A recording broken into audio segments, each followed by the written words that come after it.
స్వచ్ఛత అంటే నందిని. నందిని పాలు మరియు పెరుగు. నమస్తే రమ్మగారు. నమస్తే జయ. రమ్మగారు, భగవంతుని ప్రతిరోజు ఆరాధించాలి, పూజించాలి. కానీ కొన్ని కొన్ని సందర్భాల్లో వింటూ ఉంటాం, నీ కష్టాలు వచ్చినప్పుడు మాత్రమే గుడికి వెళ్తావు, కష్టాలు వచ్చినప్పుడు మాత్రమే మొక్కుకుంటావు, కష్టాలు వచ్చినప్పుడు మాత్రమే దీపం పెడతావు. ఇలాంటి మనుషులను కూడా చూస్తూ ఉంటాం కదండి. ఎలా మనం అంటే ప్రతిరోజు పూజించాలి అనే విషయాన్ని ఎలా తీసుకెళ్ళాలి? కాదు జయ, మనం ఒక కారులో వెళ్తున్నాం, ఏవో ఎఫ్ఎం పెడతాం, అది మోగేస్తుంటుంది. వాళ్ళు ఎవరెవరో ఏంటేటో కబుర్లు చెప్పేసుకుంటుంటారు, పుస్తకం చదువుకుంటుంటాం. వారు కొంతమంది ఫోన్తో ఆడుకుంటారు, ఎవరితోటో చాట్ చేస్తూ ఉంటారు. ప్రతి ప్రయాణంలో మనం ఇదే కదా చూస్తాం. నలుగురు ఉంటే నాలుగు రకాలు, నాలుగు రకాలు. లేదా వీళ్ళే ఏదో కబుర్లు చెప్పుకుంటారు, నవ్వుతారు, తాగుతారు, తింటారు, తుళ్ళుతారు, కేరింతలు కొడతారు. సడన్గా కారులో గోతులో పడింది, వెంటనే ఏమంటారు? దేవుడా దేవుడా దేవుడా దేవుడా అనరా? ఖచ్చితంగా గోతులో పడ్డారు. ఎవడో ఒకడొచ్చి, ఇంకో ఏదో పెద్ద బండివాడు వచ్చి ఈ గోతులో ఉన్న బండిని పైకి లాగాడు. వెంటనే కార్లు దిగుతారు వీళ్ళు. ఒక్కొక్కళ్ళు కేరింతలు కడతారు, నవ్వుతారు, దండాలు పెట్టేస్తారు. దేవుడా నువ్వు ఉన్నావు, మమ్మల్ని రక్షించావు, నా ప్రార్థన మొరాలకిచ్చావు అంటారు. మళ్ళీ కారు ఎక్కుతారు. ఒక 5-10 నిమిషాలకి సేపు ఇదే మాట్లాడుకుంటారు. గుండె పగిలిపోయింది, గుండె ఆగిపోయింది, అమ్మో మా అమ్మని గుర్తొచ్చింది, మా నాన్న గుర్తొచ్చాడు, నాకు టెన్షన్ వచ్చేసింది, నా పిల్లల్ని వదిలేసి వచ్చాను, ఇవి మాట్లాడుకుంటాం. ఒక అరగంట 20 నిమిషాల తర్వాత మెల్లిగా అంతా సర్దుమడుగుతుంది. ఆకలిస్తూ ఉంటుంది. ఎక్కడో బ్రేక్ఫాస్ట్కో, లంచ్కో, డిన్నర్కో ఆగుతారు, అది తింటారు. మళ్ళీ ఎఫ్ఎం మొదలవుతుంది, మళ్ళీ మెసేజ్లు మొదలవుతాయి, మళ్ళీ ఫోన్లు, కబుర్లు, తాగుడు, తిరుగుడు, తుళ్ళడం, నవ్వడం, కేరింతలు కొట్టడం, సినిమా పాటలు. ఆ పాట మోగుతుంటే మనం కూడా మోగుతూ ఉంటాం. ఇది జరుగుతుందా జరగదా? జరుగుతుంది. ఏదైనా అతిశయోక్తి చెప్పాను నేను ఇందులో? లేదు రమ్మగారు కదా, క్వైట్ న్యాచురల్. మన జీవితం మామూలుగా సాగిపోతున్నప్పుడు మనకి భగవంతుడి మీద అతీతమైన శక్తి మీద ఏ ఐడియా, ఆలోచన, అవగాహన, ఆసక్తి ఉండవు. మనం ఏమీ చెయ్యలేము అని అర్థమైనప్పుడు మాత్రమే భగవంతుడు గుర్తొస్తాడు. కరెక్ట్. ఇది పాయింట్. ఇది జరుగుతుంది.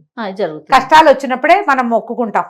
కష్టాలు ఏదైనా చాలా పెద్ద ప్రాబ్లమ్స్లో ఉంటే 10 రోజుల పాటు రోజు గుడికి వెళ్ళిపోతాం.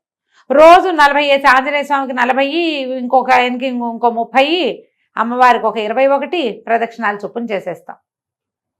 ఆ గుడికి వస్తా, ఈ గుడికి వస్తా అని మొక్కుంటాం. చిన్న చిన్న ముడుపులు కట్టి పక్కన పెడతాం. ప్రాబ్లమ్స్ తీరాక గుర్తున్నంత మటుకు తీర్చేసుకుంటాం. చాలా కొద్ది మందే ఈ ప్రార్థనని కంటిన్యూ చేస్తారు. జీవితంలో మన వల్ల ఏది కాదు అని అర్థమైన వాళ్ళు రెగ్యులర్గా ప్రార్థనలో ఉంటారు. మనం ఏం కాదు, మొత్తం ఆయనే, అంతేనా? అది ఏదైనా సమస్య వచ్చాక తెలుస్తుంది కొంతమందికి. ఏ సమస్య రాకుండానే ఈ జీవితం అనేది భగవంతుడిచ్చిన వరం, అతడిని నిత్యము ప్రార్థించాలి అనే అవగాహన ఉండేవాళ్ళు కొంతమందే ఉంటారు. ఇందులో మళ్ళీ ఎంతసేపు పూజ చేసి చావుగొట్టి చెవులు మూసేవాళ్ళు దేవుడిని పడుకోనీరు, కూర్చోనీరు, నుంచోనీరు, అది జరుగుతాయి కొంత. కానీ ఈ రెగ్యులర్ ప్రార్థన విధానం ఉంది చూడు, ఆ నమ్మకము, ఆ అలవాటు తక్కువ ఉంటుంది. దీన్ని ఏం చేయాలి, ఎట్లా ఇది నేర్చుకోవాలి అంటే మనం పిల్లలకి నేర్పాలి. మనకి సాధారణంగా ఎలా ఉంటుంది, మనుషులు అన్నవాడికి ఏం చేసినా ఇదంతా నా ప్రతాపం అని ఉంటుంది. ఇప్పుడు నేను బోల్డ్ వీడియోలు చేస్తాను, నెలకు 50 వీడియోలు చేసేస్తాను మనం, అవునా కదా? రకరకాల విషయాలు మాట్లాడతాం. నువ్వు నన్ను అడుగు, రామ్ గారు ఇవన్నీ మీకు ఎలా తెలుసుంటే, నేను చిన్నప్పటి నుంచి చదువుకున్నాను, చిన్నప్పటి నుంచి చాలా పుస్తకాలు ఉన్నాయి మా ఇంట్లో, లోకజ్ఞానం ఉంది నాకు, మాది పల్లెటూరు, మేము బోళ్ళంతమంది అక్క చెల్లెళ్ళం, ఫ్యామిలీలు పెద్దవి, ప్రపంచాన్ని చూడడం వల్ల నాకు ఈ జ్ఞానం వచ్చింది, ఇది వచ్చింది, అది వచ్చింది, ఇది వచ్చింది చెప్తా. వీటన్నిటికీ ముందు ఒక వాక్యం ఎప్పుడు చెప్తానా జయ, నేను భగవంతుడు ఇచ్చిన అవకాశం. అవును, ఇంత దాన్ని నేను సంపాదించుకోలా, మా ఇంట్లో పుట్టడం నా ఛాయిస్ కాదు, ఈ మొత్తానికి కారణమైన మా ఇంట్లో నా పుట్టకుంది చూడు, అది భగవంతుడిచ్చిన అవకాశం. ఇంతమంది గెస్ట్లు ఉంటే సుమన్ టీవీలో కథలు చెప్పే అవకాశం నా ఒకదానికే రావడం భగవంతుడు ఇచ్చిన అవకాశం. దాన్ని అందిపుచ్చుకుని నేను ఏదో చేస్తున్నా, చేతనైంది. ఈ బేసిక్ పాయింట్ ఉంది చూడు, దైవానుగ్రహం వల్ల ఇది జరిగింది. తర్వాత నేను అప్పుడు నన్ను ఎవరో పట్టుకున్నారు, నేను చెరులో మునిగా, పైనుంచి పట్టుకున్నాడు ఒకడు, కాళ్ళు చేతులు ఆడిస్తా నేను. ఇప్పుడు నేను అది చేస్తున్నా. నన్ను పైనుంచి పట్టుకున్నవాడు ఎవడు? నేను నా గొప్ప చెప్పటల్లా, నా సంగతి చెప్తున్నా మీకు. ఎవరైనా ఇంతే. నువ్వు పెద్ద వ్యాపారవేత్తవి, 500-600 మంది నీ కుటుంబాలు నీ కంపెనీ మీద ఆధారపడి ఉన్నాయి. ఇంతమందిని చూసుకునే అవకాశం నీకు ఇచ్చాడు భగవంతుడు. మన సుమన్ టీవీ సంస్థలోనే 400-500 మంది ఉద్యోగులు ఉన్నారు. రోజుకి కొన్ని కోట్ల వ్యూస్ వస్తుంటాయి మనకి. 100 కొద్దీ వీడియోలు చేస్తాం. ఎక్కడి నుంచి? ఈ ఎంటర్టైన్మెంట్ ద్వారా ధన సంపాదనకి భగవంతుడు అవకాశం ఇచ్చాడు కంపెనీకి. ఇది ఒక బేసిక్ పాయింట్. దీన్ని రోజు మనం డబ్బు కొట్టుకుని చప్పట్లు చెప్పక్కర్లా, ఇక్కడ ఇక్కడ ఉంచుకోవాలి. ఈ రెండు మన ఆత్మతోటి అనుసంధానం అయ్యి ఉంటాయి. ఇదంతా నా ప్రతాపమే అనుకుంటే టంగ్ మనకు మొట్టికాయ పడుతుంది. ఈ మొట్టికాయ ప్రపంచానికి కనబడపోయినా మనకి తెలుసు, మనకే తగులుతుంది కదా, మనకు తెలుసు కదా, మనకే బొప్పి కట్టిద్ది మనకే బొప్పి కట్టుతుంది. కాబట్టి ఆ లోపల గనక అది తెలివిడి ఉంటే ప్రార్థన ఆటోమేటిక్గా జరుగుతుంది. ఆ ప్రతాపం కాదు ఇదంతా. ఈ ప్రతాపాన్ని ఇలా చూపించటానికి నాకు భగవంతుడు అవకాశం ఇచ్చాడు అన్న ఒక్క నమ్మిక లోపల ఉంటే ప్రార్థన జరుగుతుంది. ఈ ప్రార్థనకమ్మా ఎంతసేపు నేను ప్రతిసారి మనం మాట్లాడినప్పుడల్లా చెప్తా, ఇన్ని పువ్వులు అన్ని పూసలు అవి ఏమిటో ఉంటేనే పూజ అని పొరపాటును కూడా అనుకోవద్దు. ఉండాలి, హృదయ కుసుమాన్ని సమర్పించాలి భగవంతుడికి, అంతే. అవేమిటో ఇవన్నీ చేయాల్సిందే, ఇంత చేయాలి, షోడశోపచారాలు చేయాలి, ఇంకేమిటో చేయాలి, చెప్పని భోగు చేయాల్సిందే, మడి మసానం అన్నీ ఉండాల్సిందే, అదంతా లేదమ్మా. అవన్నీ నీకు చేతొచ్చింది, నువ్వు చేయగలిగింది, నువ్వు పెట్టగలిగినంత. అవేవి పెట్టలేకపోయినా నువ్వు ప్రార్థించవచ్చు కదా. మనసా వాచా కర్మణ ఒక్క నమస్కారం చేసుకోవచ్చే భగవంతుడికి. దొరికిన పువ్వు పెట్టు, పువ్వు దొరకనాడు, అయ్యా నాయన పువ్వులు లేవు ఇవాళ, పూజించలేకపోతాను, నా ప్రార్థనే నీ పూజనైనా అని చెప్పు, చాలు. ఆయన ఒప్పుకుంటాడు. మనం ఒప్పుకోలేము, మనకు కావాలి. ఈ వేషమంతా మనకు అవసరం, భగవంతుడికి ఏమక్కర్లేదమ్మా. అవి నీ లోపల అహంకారం లేని నీ మనసు భగవంతుడికి కావాలి. పైకి నువ్వేం మాట్లాడినా సరే, నీ లోపల ఏమున్నావు, నువ్వు ఎలా భగవంతుడి దగ్గరికి వెళ్తావు, ఇదే ఇంపార్టెంట్. మనం ఏం చేస్తామంటే ఇదంతా మన ప్రతాపం అనుకుని ఏదైనా ప్రాబ్లం వచ్చినప్పుడే దేవుడి దగ్గరికి వెళ్తూ ఉంటాం. ఇప్పుడు మన కంపెనీ ఉంది, కంపెనీ దృష్టిలోనే చెప్పుకుందాం, ఏదో ఒక ఉద్యోగం చేస్తున్నాం, రోజువారీ బోళ్ళని చేసేస్తారు పనులు అంతా, కర్మచారులు ఉన్న పని వాళ్ళు అందరూ కూడా, ఆఫీస్లో ఉన్నవాళ్ళు, స్టూడియోలో ఉన్నవాళ్ళు. ఏదైనా ప్రాబ్లం వస్తేనే ఎండి దగ్గరికి వెళ్తాం, అంతే, ఒక తాత్కాలిక ప్రయోజనం కోసం వెళ్తాం. కానీ నిజానికి ఈ కంపెనీ ఎవరిది?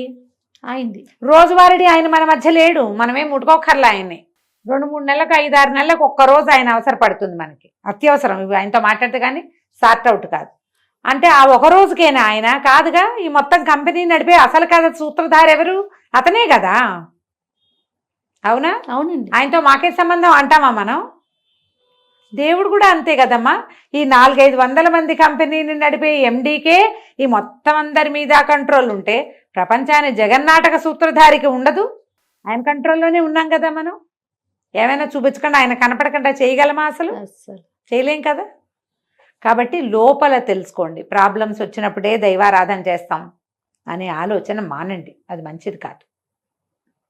మీరు రోజువారీ సరిగ్గా బిహేవ్ చేయకుండా సడన్గా ప్రాబ్లం వచ్చినప్పుడు నేను అద్భుతంగా ఉంటానంటే అదంతా లెక్కించబడదు, అది లెక్క పెట్టబడదు. ఇదే లెక్క పెట్టబడుతుంది, నీ బ్యాడ్ బిహేవియరే కనపడుతుంది. ఇవి పెద్దవైపోతాయి, ప్రాబ్లమ్స్ ఎక్కువ అవుతాయి. అది చేయొద్దు అట్లా. మీ మీద డిసిప్లినరీ యాక్షన్స్ అవి తీసుకుంటే మీరు చేయగలిగేది ఏముంది కదా. ఈ కంపెనీలో తీసేస్తే ఇంకో కంపెనీలోకి వెళ్తాం. ఎన్ని కంపెనీలు పోని మారేవు, ఎన్నైనా ఉన్నాయి. భగవంతుడి కంపెనీయో అది ఒకటే కదా. ఈ ప్రపంచం ఒకటే ఉంది కదా.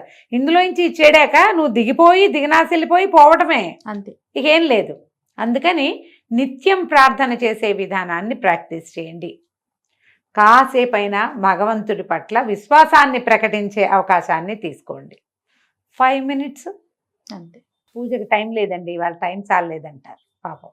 అంటే పూజ అనగానే మన దేవుడి మందిరం శుభ్రం చేయటము, దీపారాధన కుందులు తోముకోవటము, ఒక 50 రూపాయల పువ్వులన్నీ అమర్చటము, ఒక 20 రూపాయల పళ్ళు నివేదన పెట్టడము, దీపారాధన చేయటం, దీపాన్ని చుట్టూతా పువ్వులు పేర్చాలి, మనంత పని అదంతా కదా.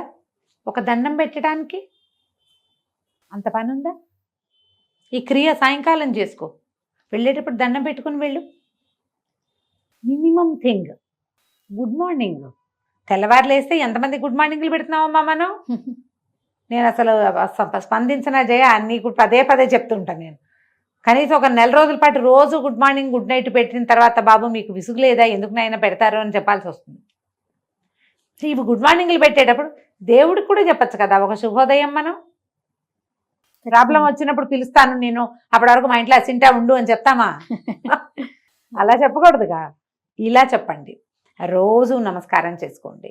నిద్ర లేచాక, లేవగానే, ఎక్కడికైనా బయటికి వెళ్ళేటప్పుడు, సాయంకాలం ఇంటికి బయటికి రాగానే, పని నుంచి తిరిగి రాగానే, రాత్రి పడుకునేటప్పుడు 4 పూటల భగవంతుణ్ణి తలుచుకుని మీ ఇష్టదైవాన్ని ఒక నమస్కారం చేసుకోండి.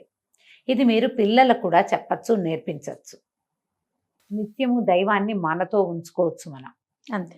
ప్రాబ్లమ్స్ వచ్చినప్పుడు ఎండి దగ్గర పరిగెత్తినట్టుగా పరిగెత్తద్దు. పరిగెత్తుదాం అప్పుడు కూడా, అవసరమైతే పరిగెత్తచ్చు.